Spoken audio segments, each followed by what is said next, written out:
Yo, what's going on everyone? My name is Damien, also known as QB. How's everyone going today? If you guys don't know, in the middle of a hard 50, this is actually day 33. Yes, day 33 into this so far. It's been nothing but love and support on your guys' end, so I couldn't say thank you anymore. I appreciate all love and support. And without further ado, let's get stuck in straight into today's video. Obviously, for the past few seasons, Toronto Raptors have been stuck in the rebuilding phase and kind of sitting in the mediocre right before they traded away Pascal Siakam and OG Anunoby. Obviously, Siakam going to the Indiana Pacers and OG Anunoby going to the New York Knicks, where he re-signed for over $200 million. And getting they're getting great young talented players back and also a shit ton of draft compensation as well.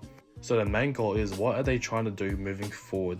Well, just recently in the trade deadline, or trade period should I say, the Toronto Raptors actually made a splash for trading for small forward Brandon Ingram. In exchange, the Raptors obviously had to give up something and it ended up being Bruce Brown, Kelly Olynyk, a second round pick and a future first round pick. It's pretty clear as daylight so far that they're obviously trying to build a nice squad, a team that's going to keep going up and up, pretty much just primarily trying to build all around Scottie Barnes. And they feel like Brandon Ingram is just a great scorer and a great, playmaker and shot creator to put around Scottie Barnes. So literally not even a week after they traded for him, they're going to re-sign him for an extra 3 years. So he's got the rest of this season with the Raptors and 3 more years with a player option on that 3rd year. They got him at a really decent price. They got 3 years, $120 million.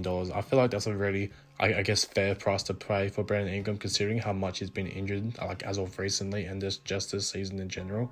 Don't get me wrong, man has just missed time and time the last 3 seasons. He's missed at least 20 games the last 3 seasons due to injury, and it all seems to be coming around his legs.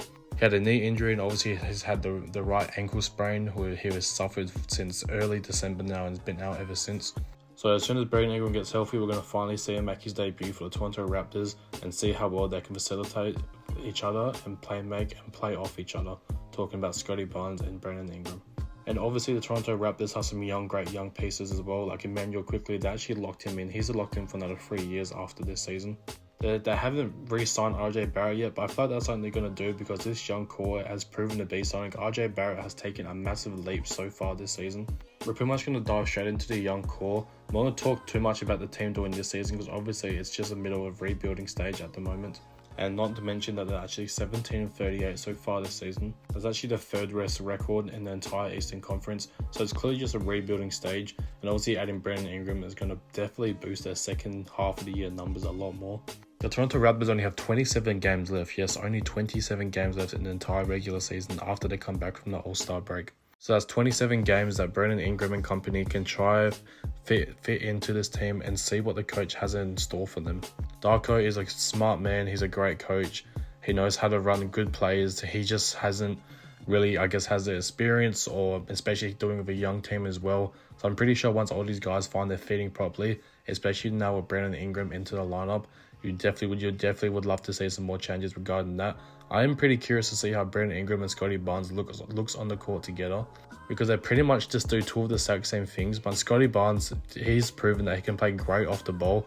He's playing off the ball quite a bit so far when Emmanuel Quickly has been healthy this season, but it hasn't been a whole lot of minutes. But nonetheless, Scottie Barnes had a great season so far, putting up 20 points, 8 rebounds and 6 assists per contest. To go along with 44% inside the arc shooting, which is actually very good. If you can have a guard that can stretch the floor like Scottie Barnes and shoot at least 40% from inside the arc, that's all you could really ask for. His 3-point shooting is a bit atrocious, should I say. 26% on 5 attempts per game. But that's only going to go up. This man only just started shooting threes last season. So you can imagine just every summer, every time he has a chance to, they're going to keep just trying to punch that into his system to make sure that he learns how to shoot the free ball properly and when to shoot it. I'm not gonna lie, some of his shot choices are pretty questionable, but it's just a matter of fact of when to pop and shoot, when to come off a roll, pick and roll or pick and pop, whatever, and really learn how to maximize. Darko is really going to learn how to maximize Emmanuel Quickly and RJ Barrett's playmaking potential, and possibly just run some plays, some flares to get Scottie Barnes open to get those 3-pointer shots up, because the more he shoots, the more consistent he's going to get. You miss 100% of the shots you're going to take, and it's good to see him that he's still letting them fly even though he's not having the best efficiencies in shooting them. And now his partner in crime, Brandon Ingram, he's actually been having a great season so far. He's averaging a very nice 22 points per game, just under 6 rebounds and also 5 assists to go along with his great efficiency from inside the arc. shooting 46% inside the arc, and even though this man isn't known as a very good 3-point shooter, he's actually shooting a very nice 38% from outside the arc, and this is someone who's a mid-range like demon, like he's a better mid-range shooter than Jimmy Butler. And then just the fact that he's able to extend his game out to the 3-point line and still shoot at an efficient clip, and also taking 6 attempts per game is also very good. I can just imagine he's going to have like just as much usage in this system than he did with the Pelicans. Obviously, as a rebuilding team, they're going to try a whole bunch of different shit, especially the second half of this season. If the Raptors were actually half semi-decent, RJ Barrett could have easily been considered for an all-star potential. He's averaging a nice 22, 6 and 6 so far this season, shooting 47% inside the arc, yes, and 35% from outside the arc. This man has shot 40% from outside the arc before.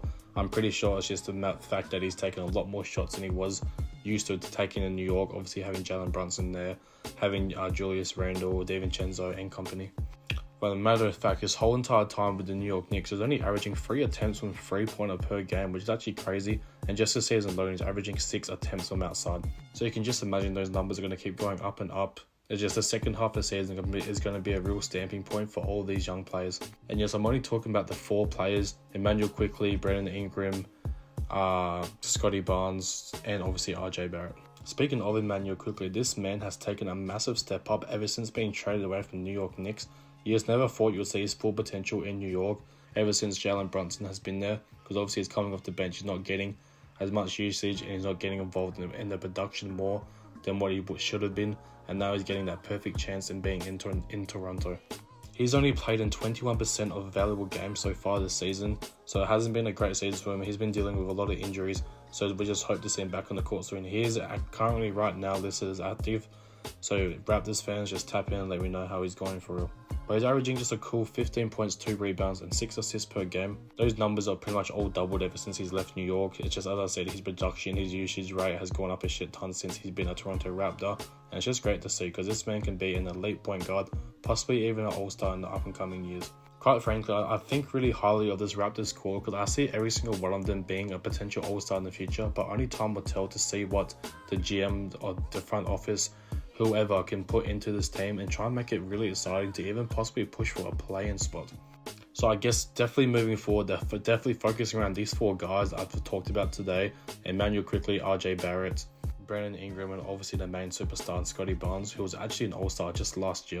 I mean, obviously there's still got young guys like Grady Dick. Other than that, outside of those players just there, I'm not sure if they're going to even worry about keeping anyone else on the roster or trying to make some moves come free agency and try to make a little bit of a push.